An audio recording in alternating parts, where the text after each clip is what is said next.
Hi everyone, Dave here, Deesh Rosebud Fly and Tackle, Billings, Montana. I'm going to be tying a stonefly nymph today called the box Canyon Stone. It's not my pattern. I've tied dozens of different stonefly nymphs. The reason I'm starting off the season with that is because stonefly nymphs are incredibly important to trout during the winter. If you think about the other aquatic insects, mayflies, caddisflies, midges, they're all tiny, tiny, tiny. The eggs have been laid in spring or late fall, so there's really not much there to eat. The stoneflies, like the giant stone, Narcissus, like the golden stone, have 3-year life cycles, which means they're always available in 3 different sizes. So the stoneflies that are going to be hatching this coming spring are already 2.5 to 3 inches long. That is a major food source for winter trout, particularly for post-spawning trout. Having a food source like that to get through the winter is very important. So fishing a stonefly nymph during these winter months is always a good tactic. Like I mentioned, I'm going to be tying what's called a box Canyon stone. This is not a complicated stonefly pattern, and it doesn't need to be. What you need is the overall shape, and you need the key points like tails. You need some movement, which is I'm going to be using some American Hackle for that, and a wing pad. Now for the wing pad, first of all, I'm using a 3X long size 4 streamer hook. This could be a Tiemco 5263, that's fine. I'm going to be using some cinnamon tip turkey tail for the wing case, and if I haven't showed you this before, I'll show you this now. Typically your wing cases, you want them to be about hook gap in width. That way they cover your thorax material about halfway around the hook shank. So a good way to measure this and to be consistent is just to use the material itself, put the quill up against the hook, slide it to the point of the hook, slide it back towards you, and you have a slip that's perfectly sized for that hook. So if you can remember to do that first, that's a good way to measure that off. I'm also going to be using some channel lead. This is the medium size. We have 3 different sizes. This is from Cascade Crest. This reminds me of the lead we used to use, or probably still use, for stained glass. The outer margins, it's kind of a C-shaped lead channel. It's just another way to weight hooks. So I'm going to measure this first. Need room behind the eye, and I need room at the tail. You could also use, of course, typical round lead. So I've marked that. I'm going to cut it off with a razor. And I have this. We'll flatten it on that shank to get it fit.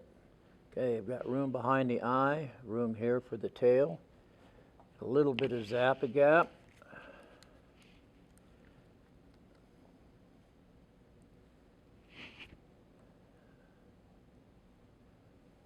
And press that on there.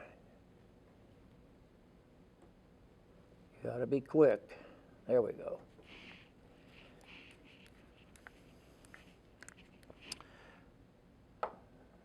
Okay, for thread I'm using 6/0 Vivus black. Any black thread would do, uni, whatever you have. I'm using the heavier thread because the dubbing I'm going to be using is some alpaca wool that was given to me. It's a fairly coarse dubbing, and the heavier thread will help me to dub it. And we'll just tie that down good. Taper each end a little bit. And stop at the end of the hook shank, which is always at the back of the barb.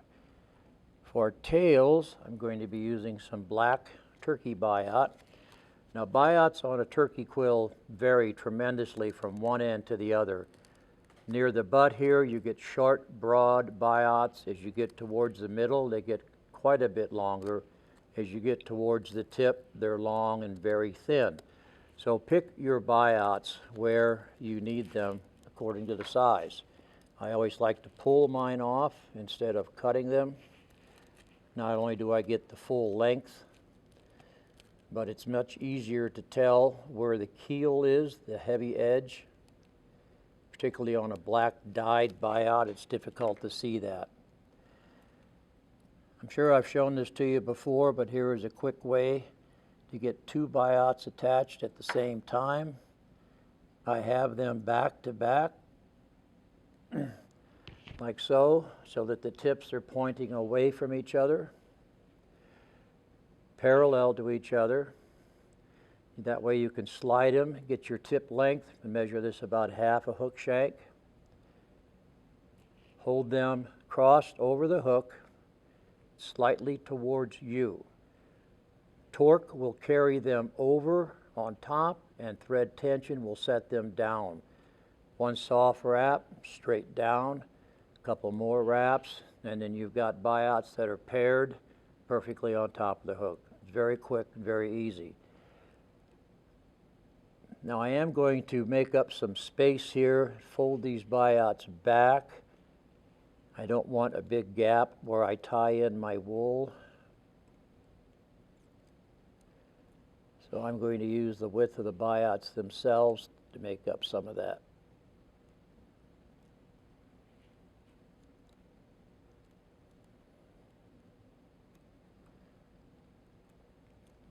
Okay, for a rib, I'm going to use some oval tinsel. People don't seem to use tinsel a lot anymore. They like to use wire, but this French oval tinsel is always a good choice.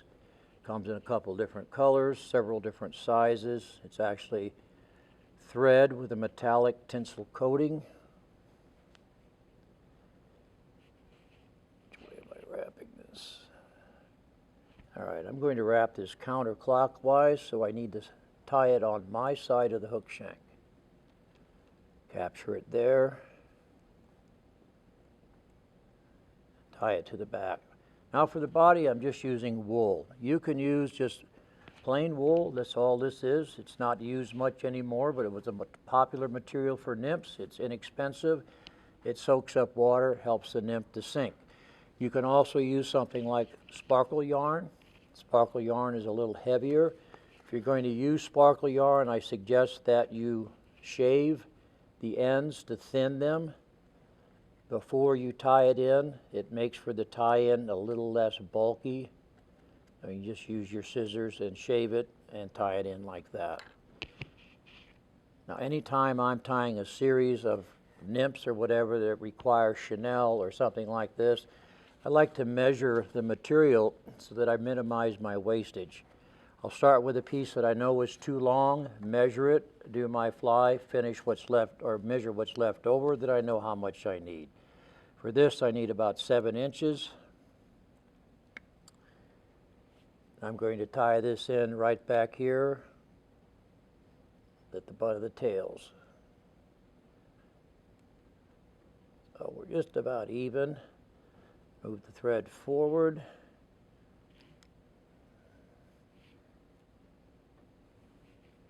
Put a half hitch in here. I should have set up my bobbin holder, but anyway, we're going to go ahead and just wrap this on.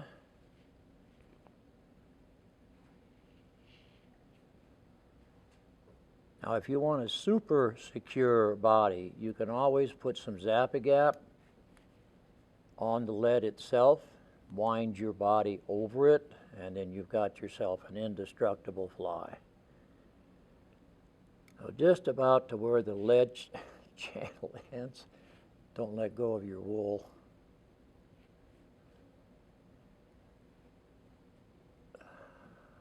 Okay.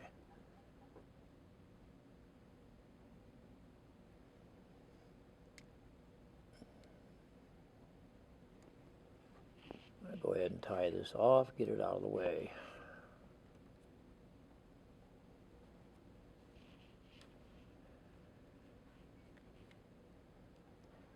And then reverse wrap the tinsel, bring it towards you and around. You can also use the rotary capability of your vise. Wrap it that way. It makes it nice and smooth, very even.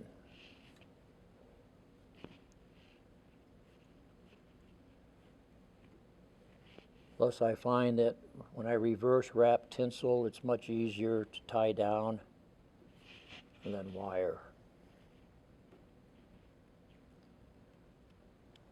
Okay, now it's time to build up the thorax a little bit. Like I say, someone gave me some Angora dubbing here. It's a unusual dubbing. It reminds me somewhat of muskox underfur or bear underfur. It's fairly coarse and very kinky and very long. So you just never know what kind of product you have available that you can use for fly tying.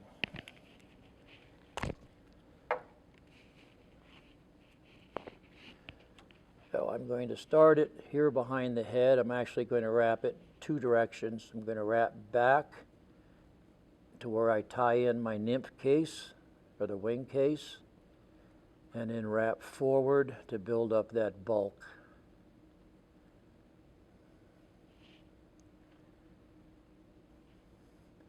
Another way, when you have a very, very dense and long stranded dubbing like this, once you get it started like that, hold a wad of it here next to the thread with your hands, pinch it. As you wrap, get this started.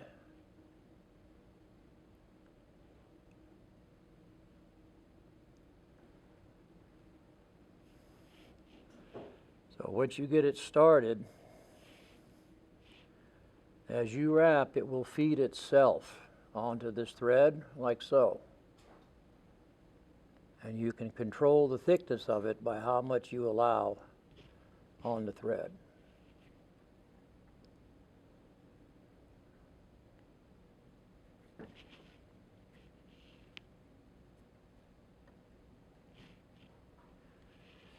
Got way too much here.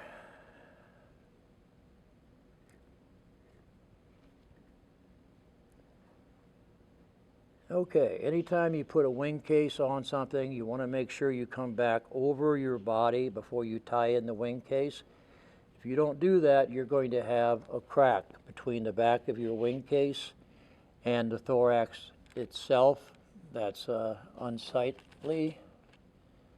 All right, this is a cinnamon tail turkey. You want to stay away from the heavy end, the end that's towards the quill, particularly if you're using something like wing quill. It's very coarse, loves to split. We're going to be using this tip end, square it off. I have the shiny side down. Take one soft wrap over it just to help it encompass, wrap around the body. A couple wraps to secure it. Now you can wrap forward to tie it down and wrap back, but since I'm going to be dubbing over this, I'm not going to be doing it that way. For hackle, I'm using some American hackle. This is a golden badger, but I think just about any color will work. This is nice long hackle.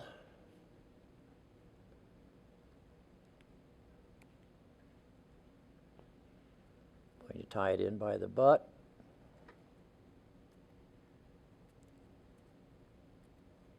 Pick it off asymmetrically. This is the side that'll first contact the hook. I'm going to tie it in like so. This will help to keep those hackle from flaring backwards. Tie it in on the side of the hook.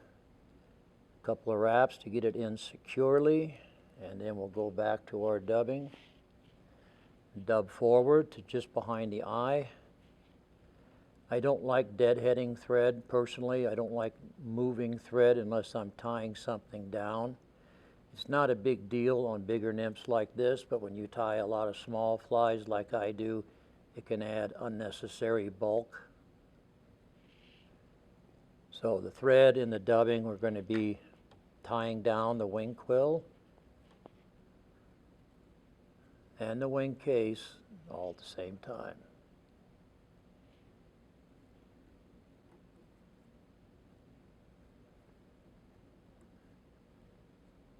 This is very tough stuff to dub. very kinky.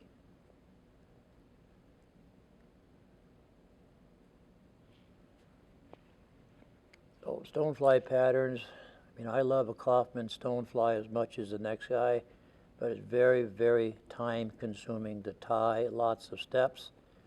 And since I try to keep my videos short and sweet, you find patterns that work just as well that aren't quite as complicated. Okay, now we're going to wrap the hackle. I happen to have the dull side facing forward. You can wrap it either way, but this way with the hackle, quills themselves facing forward, I think you get a little bit more movement against heavy current, and that's where you're going to be fishing these nymphs, is in the heavier current. That's where the stoneflies like to live. Their gill structure is not nearly as elaborate as mayflies or caddisflies, so they need areas that have very, very high amounts of oxygen, and that's your very fast ruffled water. Lay the wing case over the top. I've just kind of pushed the hackles down to each side. Again, a soft wrap to kind of encompass it around the hook. A couple more wraps to tie it down. And then a whip finish.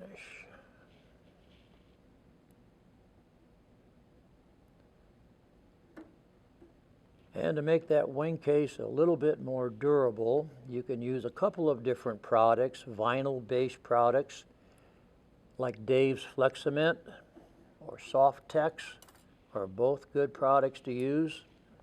Another good product that your wife or girlfriend might have is Sally Hansen's Hard as Nails.